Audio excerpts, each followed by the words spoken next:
북한에 800만 불이나 준 사건 현재 재판 진행 중이지 않습니까? 그 재판부터 제대로 하는 것이 저는 필요하다고 생각합니다.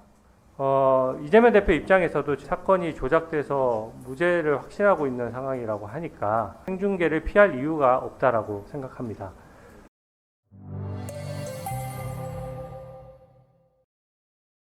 주진우 의원입니다. 오늘 국민들을 위해서 대전고등법원, 관주고등법원, 특허법원에 대해서 국감하는 중요한 국감입니다.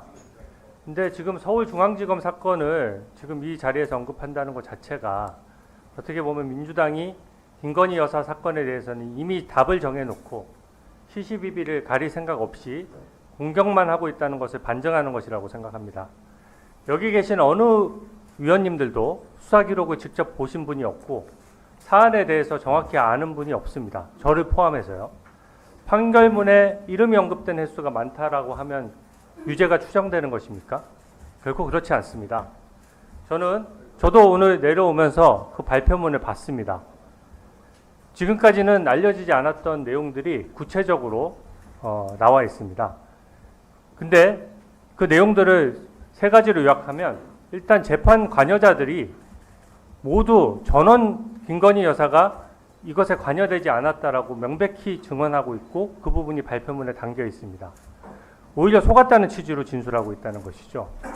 그리고 관련 문자 내역이나 다른 증거들도 증거가 아예 없다는 사실, 또 김건희 여사가 관련자들과 연락했던 적이 없다는 사실이 그 문자 내역이나 이런 증거로서도 입증이 되는 상황입니다.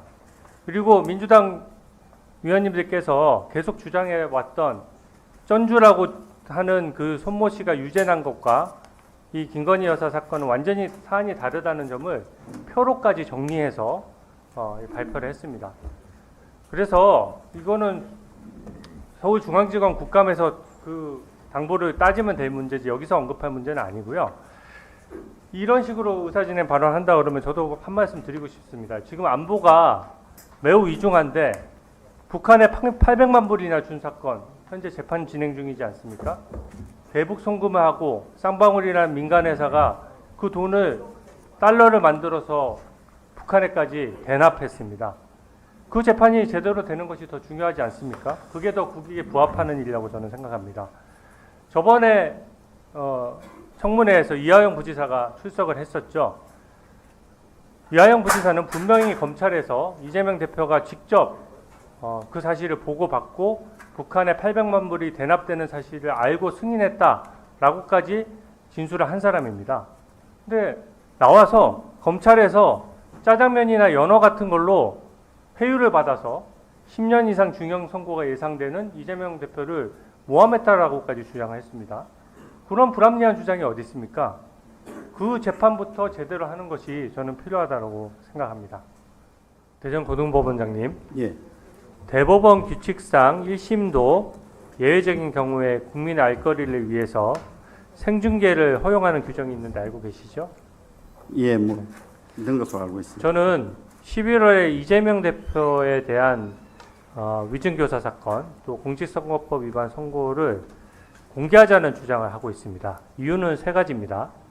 먼저 국민의 알 권리 차원에서 이재명 대표에 대한 선고는 향후 정치 일정과 정치 지형에 상당한 영향을 미칠 사건이고 또 내용 자체도 위증교사랑 공직선거법 위반이기 때문에 상당히 향후에 기준이 될 수 있는 사건이어서 좀 상당히 공개가 필요하다고 생각합니다.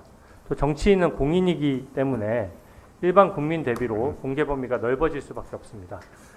또한 이게 두 번째로 전례가 중요한데 이미 박근혜 이명박 전 대통령에 대해서 1심 선고를 공개한 전례가 있습니다. 법원 재판부의 허가를 받아서 했었죠. 또 이재명 대표 입장에서도 지금 현재 사건이 조작돼서 무죄를 확신하고 있는 상황이라고 하니까 저는 본인을 위해서도 또 국민의 알 권리를 위해서도 생중계를 피할 이유가 없다라고 생각합니다. 또 제가 어느 통계를 봤더니 이 사건을 떠나서 일반 국민들도 재판 공개에 대한 좀 관심이 많아서 90% 이상이 이런 공개를 원한다는 통계도 제가 본 적이 있습니다. 이 질은 이 정도 하고요. 저도 간첩단 사건에 대해서 조금 말씀을 드리겠습니다. 최근 이제 북한에서 대한민국과 연결된 도로를 파괴하는 등 김정은 체제 유지를 위해서 폭주하면서 안보에 대한 국민 우려가 매우 크다는 사실 여기 계신 재판장님들도 다 아실 겁니다. 근데 간첩당 사건은 이게 재판만 늘어지는 게 아니고요. 증거 수집이 매우 어렵고 은밀하게 이루어지기 때문에 이미 국정원 등 대공수사부서가 수년여에 걸쳐서 장기간 증거를 수집해서 겨우 적발해내는 것이고 또 그것이 정말로 국가 안보에 직결되는 사건입니다. 다른 의원님들 지적과 같이 이게 지금 청주 간첩단 사건, 창원 간첩단 사건, 제주 간첩단 사건 모두 변호인들이 같은 전략을 펴고 있어요. 재판을 끌기 위해서 모든 것을 다 합니다. 이거는 정치적인 사건이나 권력이나 재력이 있는 사람들만 이걸 할 수 있는 것이지 일반 국민들은 재판을 끌면서 드는 스스로의 비용 때문에 소송을 이렇게 끌래야 끌 수가 없는 부분이거든요. 그 수법이 이미 다 나와 있습니다. 반복되는 재판부 기피 신청, 무더기 증인 신청, 잦은 변호인 교체. 이거는 누가 보더라도 공정하게 재판받을 권리에 포함되지 않는 저는 반칙행위라고 생각합니다.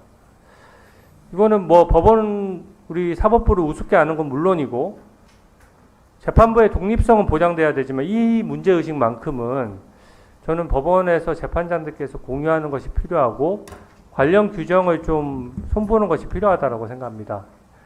저는 어떻게 해결해야 된다고 생각하냐면 법원에서 소송 지휘권을 좀 더 적극적으로 행사하셔야 됩니다. 그리고 아까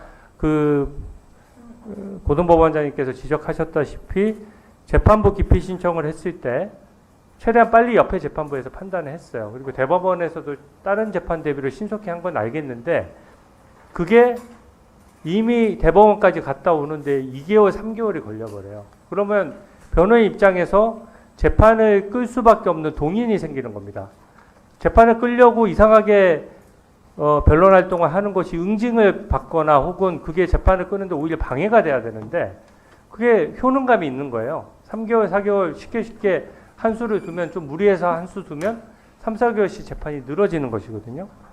저는 재판부가의 이 재판을 고의적으로 이렇게 길게 끈다는 판단이 들면 대법원이나 이런 것도 신속사건 처리로 지정해서 그 재판부 기피 신청에 대해서도 일주일 만에 대법원 결론까지 다 나와버리고 또 기일도 너무 끈다 싶으면 특별기일 지정해가지고 오히려 변호인이 재판을 끌려고 하는 시도를 더 분쇄를 해줘야 재판을 끌려고 할수록 더 빨리 잡아줘야 이런 시도가 없을 것이라고 생각합니다.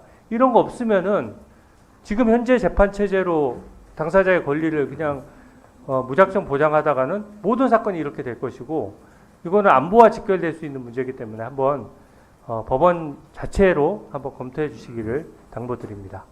네, 잘 알겠습니다. 네.